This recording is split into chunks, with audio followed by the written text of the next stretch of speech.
Magandang araw mga Lods. Pinatunayan na naman ni Kuya Lods, Jason Casimero, ang kanyang husay sa pagiging trainer at pinatunayan na karapat-dapat siya talaga na chief trainer at nag-iisang trainer pa nga ng kanyang kapatid na 3 Division World Champion Janriel Cuadro Alas Casimero. Bukod sa siya na ang humawak sa kanyang kapatid sa training nito in terms sa lahat ng aspeto, strength, conditioning, strategy, adjustment during the fight, ay hindi pa nga natatalo si Cuadro Alas nung siya na ang nagmaniobra. At ito nga, sa video na post niya sa social media ay ipinakita ni Jason ang malikhain na paraan ng pag-ensayo nila. Biruin mo mga Lods, pinag-combine niya ang mitts training kay Alas habang nasa treadmill ito. Kaya sa pilitan na gumagalaw patras ang paa ni Casimero habang focus din siya sa pag-target ng pads na hawak ni Kuya Jason. Kaya genius mga Lods, dahil tingin natin na pampatalas ito sa kaisipan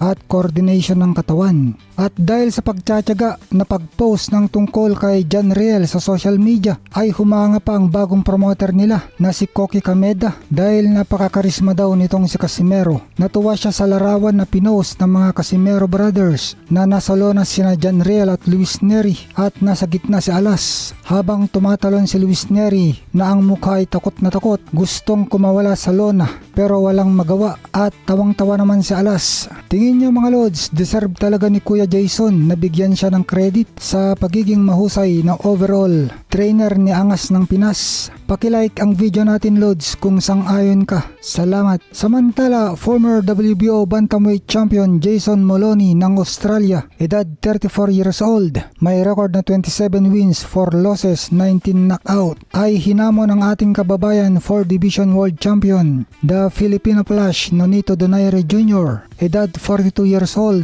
may record na 43 wins, 8 losses at 28 knockout. Si Donaire ang kasalukuyang interim WBA Bantamweight title holder.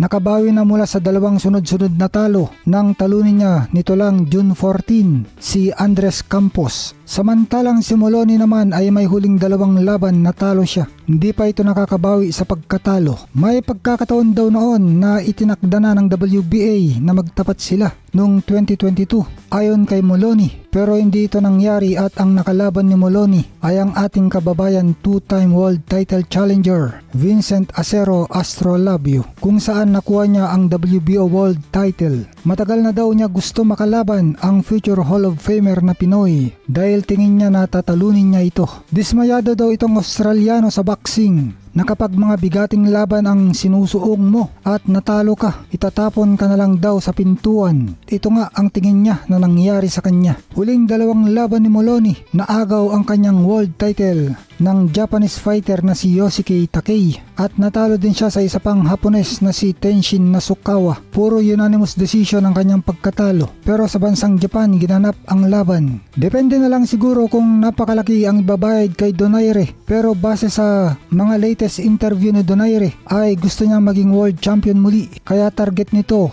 na next opponent ang may hawak ng WBA World Bantamweight title na si Antonio Vargas, edad 29 years old, taga-Amerika, na may record na 19 wins, 1 loss, 1 draw at 11 knockout. Siya ang current WBA Bantamweight World Champion.